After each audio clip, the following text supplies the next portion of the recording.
Hello everybody, welcome down to the Lacala Golf Resort. I'm Matt Fryer and today we're going to be running through a checklist of how you can make sure you get the most out of your driver. So let's get into that lesson right now.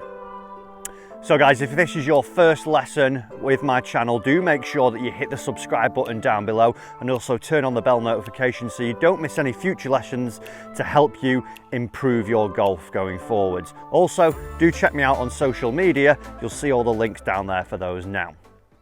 Okay, so a driver checklist to make sure you're getting the most out of it. We're going to cover how high you need to tee it, what we need to be doing in the swing, and what we need to do with our alignment and things like that. So let's have a look. So first thing, once we've pegged the golf ball up, make sure you're getting the right tee height for yourself, because what I will see with a lot of my lessons is that they just peg it up and don't actually take into consideration how high they're pegging it up. They just say, I bought that tee, that castle tee, the pink one, because that's what my mate Bill does, so I'm going to do the same as him.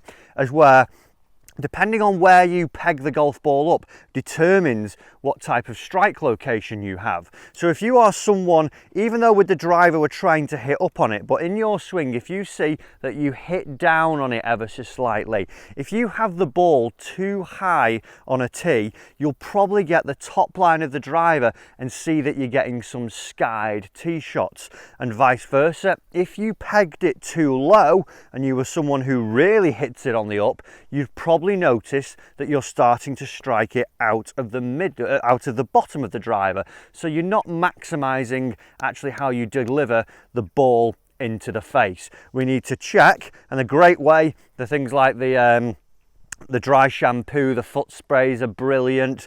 Even literally just licking your finger and putting it over the driver, once you've hit it, it should leave a bit of a coat, a little bit of a dimple imprint, and see where you are hitting it. So check what height, before we even start anything, you need to be teeing the ball up, and try and get it consistent every time. So those tee pegs like the Castle ones are fantastic for this. Okay, so then setup. If we were thinking of shooting a rifle, we know that rifles shoot in a straight line generally. If I was going to shoot at the camera, I wouldn't point my rifle over that way, this way, down here, any of the other.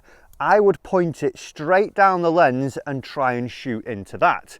So it's the same with a golf swing. If we start aiming differently, we're going to have to make some really big manipulations to try and get that ball back towards target. So take dead aim is the next tip. Even if you're struggling with a slice, a hook, you've got to learn to actually fix your golf swing instead of make the hole play to your advantage, or if you don't quite get it right, your disadvantage. So what we want to start doing is pick a spot out on the fairway, in the middle of the fairway, and a great way to do it, if I were to come behind here, I'd raise my club up, I'd line it up, and I'd put something down here. You wouldn't be able to do this in competition play, but what you could do is see that you pick a divot, a broken tee, whatever it may be. There'll be something about a couple of feet in front of you that you can align your club up to when you're stood on the fairway. So there I've got my target ball, and then I've got my intermediate target, which is selected up to the middle of the fairway there. I would then see that I get my face looking at this target ball to start off with, and then I've done that, I build a parallel setup to this. So I get my train tracks, I've got the right side for ball to target, and then I've got the inside track for my body alignment. Let's not see that I get the face aimed really well and then I'm doing something daft with the rest of my stance. Let's see that we can get those things right.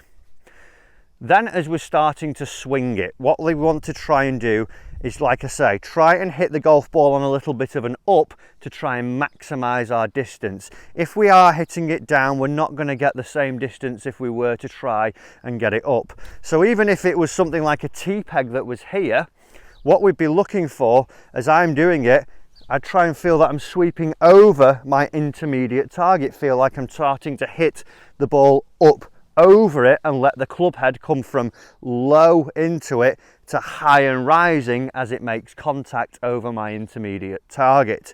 So we've got so far get the right tee height. We've got taking dead aim.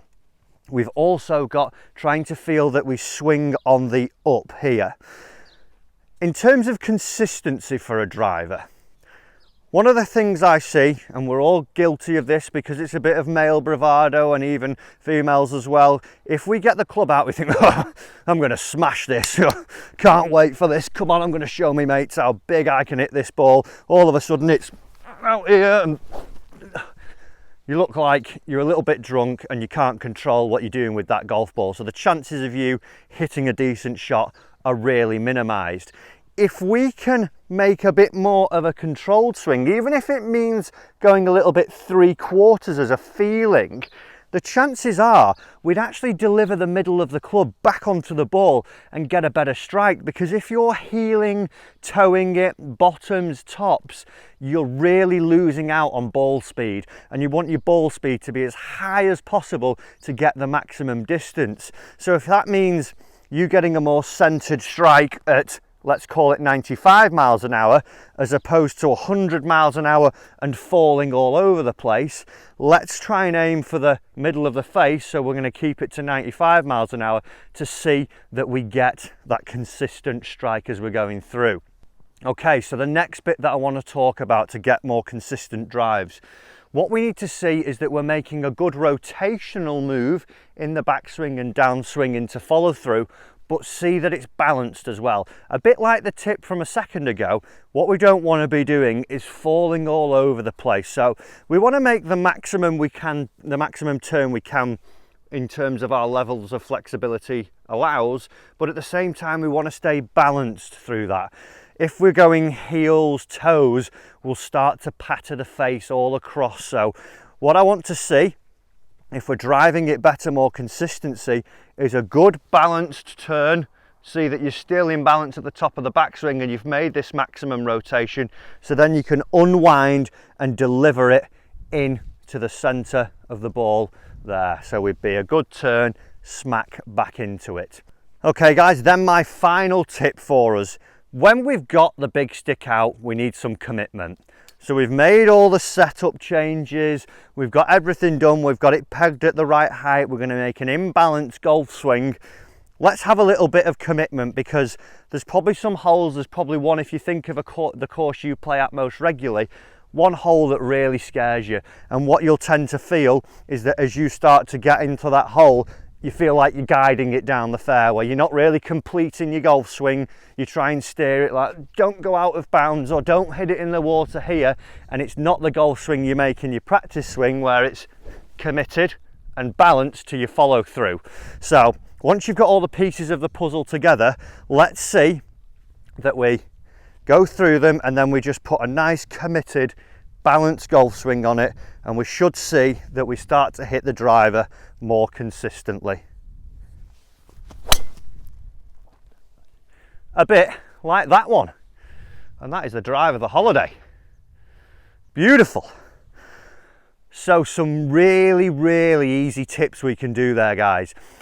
Get them involved in your next practice session. Start to see that you're running through this checklist a little bit and starting to hit all those points on it. If you can do that, you should see that you hit better drives.